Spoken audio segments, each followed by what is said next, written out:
What's good, y'all? It's Receiver Teacher. Today we're going to talk about how to get yards after the catch, all right? At the end of the day, we're playmakers, and that's what we got to do, all right, is make plays. Before we get into that, though, make sure you go to ReceiverTeacher.com, fill out your email in a contact form to gain access to free exclusive content as soon as it drops, all right? We're going to have nutrition plans, workout plans, training programs, all that stuff dropping soon, so go do that if you haven't to be added to our mailing list. Now, the first thing I'll say, all right, is it's a mentality. You got to predetermine before the play that you're not going to go down easy, all right, and you're going to go get extra yards. Like once I catch it, I'm not going to go down. Right. No, I'm thinking 6. I'm thinking score.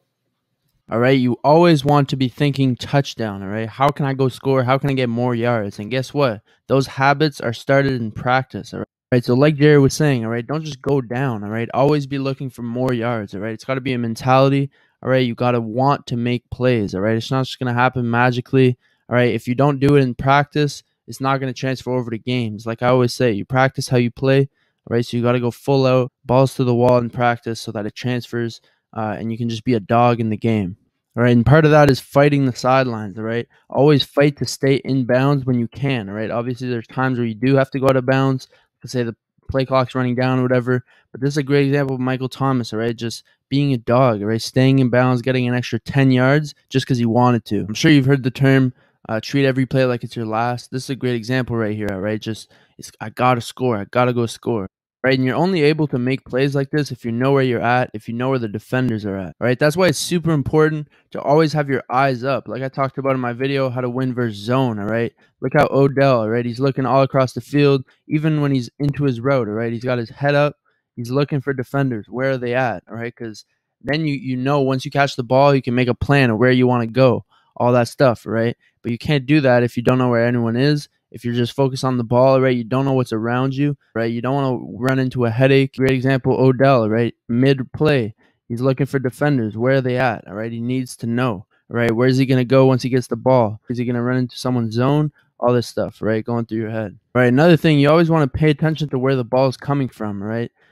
Understand that a quarterback can see things that you can't, right? So if he throws it right on your chest, he probably just wants you to turn up right now because there's no one behind you. Right, if he leads you out front here, that means keep running that way. Here, keep running that way, all right? He's usually going to put it in places where he wants you to run. And you really got to take the hint from your quarterback, all right, and avoid the big hits. If he puts this ball in your chest, all right, he probably just wants you to go knife upfield right now, all right?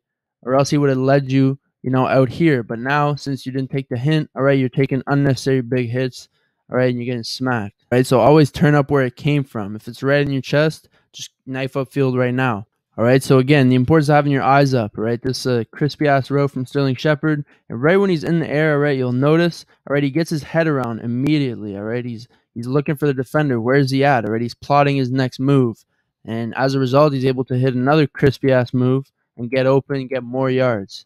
All right, so you should immediately be getting your eyes upfield, all right, scanning the defense at all times, all right? Where are the defenders at? All right, if we go back to this Hopkins clip, all right, he hits the first spin move, and look at his head right here. Look at his eyes, all right? He's looking over here, and then he sees the other defender coming, all right? So he knows to hit the other spin move. Boom. All right, now he's seen this guy, all right? So now he's shielding the ball, all right? So always be gathering information. Where are they at, all right? Where are the defenders? You need to know this. Now, there's a certain point, all right, you just got to let your athleticism take over, all right? Everything as a receiver is the same. It's really the same shit if you look at it, all right? Get square, attack the guy, all right, and then give him a move one way and cut back the other, all right? This is all the same shit, all right? So, again, just be an athlete, all right? Don't overthink it. Don't think there's some magic trick, all right? Releases, making guy miss an open field with the ball, without the ball when you're running routes, all right? It's all the same, all right? Just use deception. Make him think you're doing something that you're not. So, again, I can't teach you how to juke. Like, everyone has their own thing, and it's up to you to figure that out, all right? All right, and the last tip I'll give you, all right, kind of going off the last point, you don't have to, be able to juke like crazy, all right? You don't have to be super fast, all right? You can always just use your best friend, which is your stiff arm, all right? Get the ball towards the sidelines, get the ball away from the defender so you got a free hand, and you can basically just punch him in the face legally, all right? And, it can work wonders, all right, as you see right here. But yeah, that's pretty much it for the video. If you enjoyed, make sure you hit the like button. All right, let's try to get to 50 likes.